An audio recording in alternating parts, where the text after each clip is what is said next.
নমস্কার, স্বাগত তোমাদের সমস্যা টেক সমস্যাতে। আজ আমরা আলোচনা করব নরমান ভিনসেন্ট পিলে লিখিত বিশ্ববিখ্যাত বই দি পাওয়ার অফ পজিটিভ থিঙ্কিং নিয়ে। এই বইতে পজিটিভ থিঙ্কিংয়ের শক্তি, নিশ্চিন্তে থাকার উপায় এবং জীবনের সফলতা পেতে সাহায্য করে।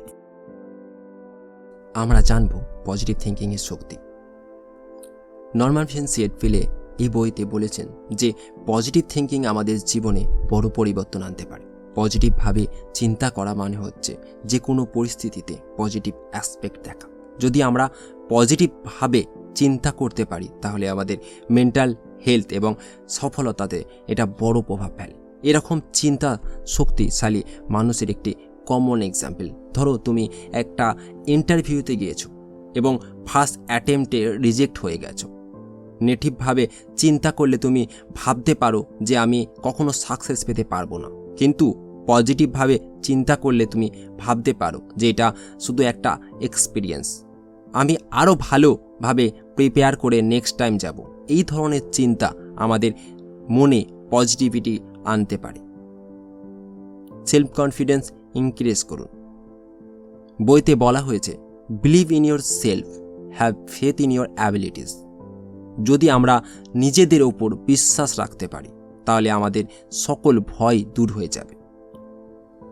অথার ফিলে বলেছেন আমাদের নিজেদের ওপর বিশ্বাস থাকতে হবে। সেলফ কনফিডেন্স বাড়ানো মানে হচ্ছে নিজেদেরকে ভালোভাবে চেনা।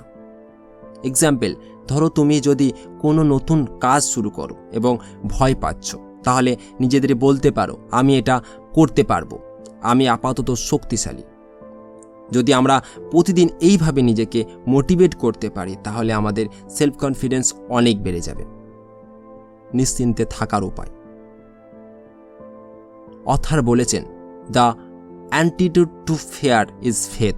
নিশ্চিন্তে থাকতে হলে আমাদের বিশ্বাস থাকতে হবে যে জিনিসগুলো ঠিক হয়ে যাবে। এইটা মানুষের ফেথকে এমফাসাইজ করে, যে শক্তিশালী ভাবনা এবং পজিটিভিটি আমাদের জীবনে সামান্য হয়ে থাকে। এক্সাম্পল, ধরো তোমার এক্সাম আছে এবং তুমি খুব চিন্তা করছো, তাহলে তোমার মনে ফেথ থাকলো যে তুমি প্রিপেয়ার হয়েছো এবং তুমি ভালো রেজাল্ট পাবে, তাহলে তোমার চিন্তা কমবে এবং মনে শান্তি আসবে। অ্যাফার্মেশনের মহত্ব।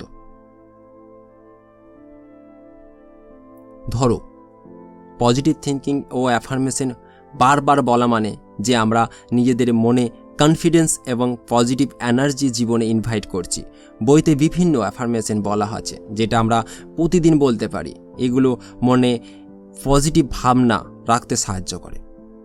এক্সাম্পল, ধরো প্রতিদিন সকালে ওঠার পর বলতে পারো আমি শক্তিশালী, আমি সফলতা পেতে পারবো। এই ধরনের অ্যাফার্মেশন আমাদের মনে পজিটিভ এনার্জি আনবে। প্রার্থনার শক্তি। অথার আর প্রার্থনার ওপর বেশি জোর দিয়েছেন। প্রার্থনা মানে আমাদের মনে শান্তি আনে এবং একটা স্পিরিচুয়াল এনার্জি কানেক্ট করে। প্রার্থনা আমাদের মনে সন্তুষ্ট ভাব ক্রিয়েট করে এবং স্ট্রেস কমায়। প্রতিদিন রাতে ঘুমাতে যাওয়ার আগে কিছু মিনিট প্রার্থনা করো। এটা তোমার মনে শক্তি আনবে এবং স্ট্রেস দূর করবে। তোমরা যদি এই উপদেশগুলো মেনে চলতে পারো তাহলে তুমি নিশ্চয়ই জীবনে অনেক পজিটিভ পরিবর্তন আনতে পারবে। নরমান ভিনসেন্ট পিলের the power of positive thinking বই নিশ্চয়ই পড়ার ট্রাই করো। তোমার কি মনে হয়েছে কমেন্টে জানিও এবং ভিডিও ভালো লাগলে লাইক, শেয়ার এবং সাবস্ক্রাইব করতে